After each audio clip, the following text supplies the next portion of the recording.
Calculate goodwill from the following profits for 2 years purchase by super profit method.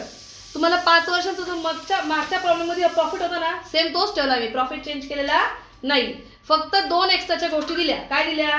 Capital employed दिलं किती? 10 लाख आणि normal rate of return किती दिला? 10%. ठीक आहे. आता याच्यावरून तुम्हाला प्रॉब्लेम सोडवायचा आहे. तुमचा फॉर्मॅट बघून घ्या. पहिले काय काढणार तुम्ही? एव्हरेज प्रॉफिट काढणार. त्याच्यानंतर तुम्ही काय काढणार? Normal profit. नॉर्मल प्रॉफिटचा फॉर्म्युला काय आहे? Capital employed by into normal rate of return. फिर निकालना है तुमको सुपर प्रॉफिट. सुपर प्रॉफिटचा फॉर्म्युला काय आहे तुमचा? Average profit minus normal profit. आता तुमचा सुपर प्रॉफिट येईल. आणि सुपर प्रॉफिटला कसा सुपर प्रॉफिटचा वापर काय करणार आपण? गुडविल काढायला. फॉर्म्युला काय आहे? Goodwill is equal to super profit into number of year purchase. Number of year purchase एकतर इयर्स मध्ये दिला असेल किंवा टाइम्स मध्ये दिलेलं असतं. समजा? चला आता प्रॉब्लेम सोडवायचा आहे तुम्हाला.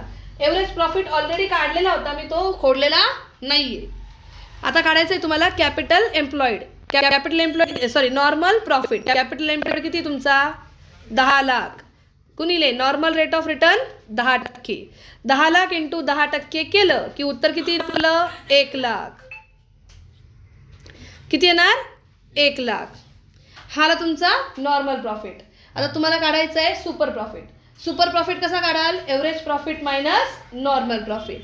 मग एव्हरेज प्रॉफिट किती तुमचा? एव्हरेज प्रॉफिट आहे तुमचा 1,52,000 मायनस नॉर्मल प्रॉफिट किती तुमचा? 1 लाख. म्हणजे तुमचा सुपर प्रॉफिट किती आला? 52,000 आला. आणि आपल्याला सुपर प्रॉफिटने गुडविल काढायचं आहे. मग सुपर प्रॉफिट किती आहे? 52,000 गुणिले 2.